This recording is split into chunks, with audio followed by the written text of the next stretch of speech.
Selamat pagi tuan-tuan dan puan yang dihormati sekalian. Apa kabar Anda semua pagi ini? Saya harap semuanya dalam keadaan yang baik-baik saja. Oke, tuan-tuan dan puan yang dihormati sekalian. Berlegar-legar di seluruh media sosial sekarang satu perkara yang sangat memalukan Perikatan Nasional, sangat memalukan PAS, sangat memalukan semua orang yang suka cakap bohong, melebih-lebih, suka cakap tidak jujur, yang suka bentuk persepsi yang tidak betul. Akhirnya kantoi kedapatan dan ketahuan bahwa itu semua adalah tipu. Tidak ada benda yang paling buruk di dunia ini selain daripada kantoi menipu. Apalagi kalau perasan kata dia ini terlebih beragama, pandai agama lah, ulama lah, macam-macam lah. Ya, tidak kira lah apa agama. Paling memalukan kalau pura-pura beragama, pura-pura pandai agama, tapi kantoi menipu. Aduh. Baru-baru ini viral di seluruh media sosial, Himpunan Melayu Berdaulat. Saya terkejut dengan benda ini. Pertama sekali saya persoalkan diri saya, kenapa, ada apa dengan perkara ini? Kenapa? Di Malaysia sekarang tergugatkah, terancamkah Melayu di Malaysia?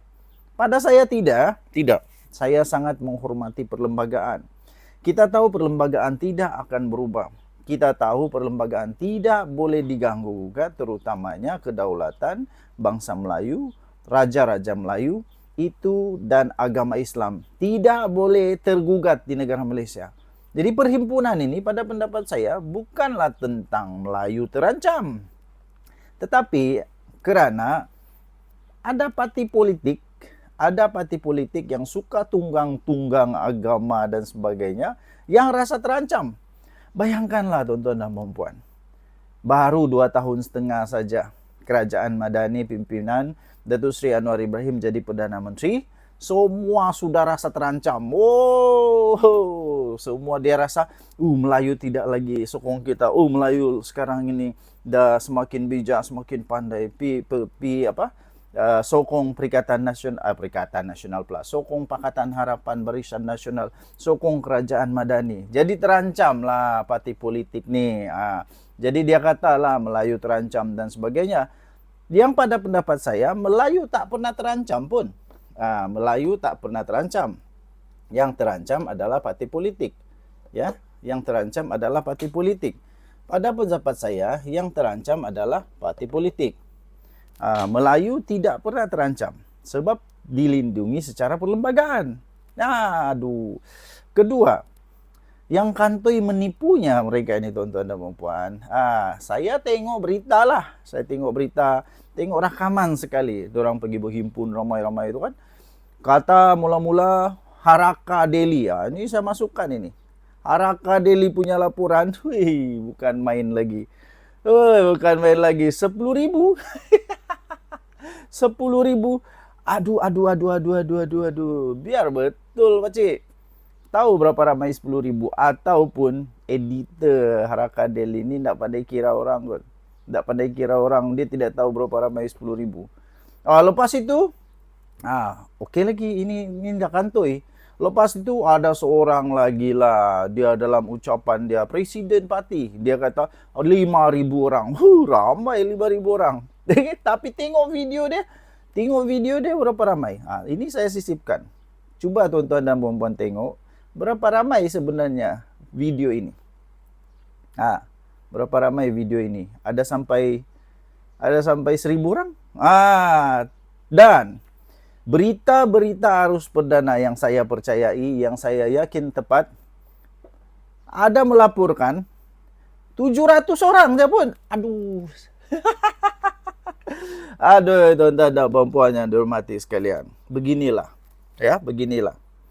Kalau saya, pada hemat saya, kalau betul bangsa Melayu yang dilindungi oleh perlembagaan ini betul-betul terancam, jangankan 1,000 orang, jangankan 10,000 orang, saya fikir akan ada beratus ribu orang yang akan turun untuk buat tunjuk kepada dunia bahwa sedang terancam. Tapi ini apa? Daripada 20 juta, berapa juta lah. Oke lah, tak kisahlah. Saya pun tidak tahu berapa secara detail sekarang berapa orang Melayu di Malaysia. Oke. Tapi daripada ramai berjuta-juta itu, alamak, kesian juga ada 700 orang saya pun. Jadi 700 orang ini pula ada lagi video lain, gambar lain yang orang telah buat meme dan sebagainya, yang sebuah sindiran pedas. Rupanya bukan semua Melayu yang turun. Ada juga yang nampak muka macam bukan Melayu pun. Itu komen-komen lah, komen-komen orang daripada yang ambil gambar pada ketika itu. Okey, jadi kenapa? Siapa sebenarnya? Yang turun ini siapa sebenarnya? Betul kah? Aduh. Pening. Lepas itu apa lagi tuan-tuan dan puan-puan? Yang turunnya ke Sogo, kenapa? Yang turunnya pergi KL tu kenapa? Ada lagi gambar yang lebih lucu saya rasa. Ini tidak patut berlaku lah. Pada pendapat saya rasa perkara ini tidak patut berlaku. Di mana kalau tempat itu memang sudah ada surau, ada masjid yang berhampiran, tak payahlah nak pergi menunjuk, pergi solat tepi jalan, pergilah surau. Dekat Sogo tu ada surau apa? Tak payahlah nak pergi solat tepi jalan ke, tidak perlu saya rasa lah. Saya rasa tidak perlulah. Tapi kalau ada dorang punya tujuan lain untuk solat tepi jalan tu, suka hati dorang lah. Suka hati dorang. Tapi yang saya tahu di Sogo tu ada surau. Pergilah surau, pergilah surau. Jadi inilah tuan-tuan dan puan yang dihormati sekalian. Saya fikir bukan bangsa Melayu yang terancam, tapi ada parti politik yang sedang rasa terancam. Sedang rasa terancam. Ditambah lagi pula kalau tiba-tiba lah kan ada ahli politik lah, tak kisahlah siapapun lah, tak kisahlah siapapun parti politik dan siapapun orang politik itu, kalau dia teringat tiba-tiba kan, aku macam ada kes rasuah aja, aku macam ada termakan duit rasuah aja, aku macam ada seleweng aja, aku macam ni. Baru 2 tahun setengah, tengok berapa banyak naga-naga, berapa banyak jerung-jerung yang sudah kena tangkap. Bayangkan kalau 10 tahun atau 5 tahun lah. 5 tahun, berapa ramai lagi yang bakal masuk dalam penjara. Siapa suruh? Tiada siapa pun suruh untuk buat benda tu. Nah, apalagi kalau memang dihormati, dianggap sebagai orang yang warak dan sebagainya, tiba-tiba makan duit haram, seleweng sana sini pula. Ini lagi parah. Lagi parah lah. Patutlah rasa terancam kan. Begitu. Apapun tinggalkan komen anda. Denyut nadi suara rakyat bergema di channel ini. Jangan lupa tekan butang subscribe, like dan share. Malaysia kita punya, cintai Malaysia aku, kita jaga kita. Bye bye.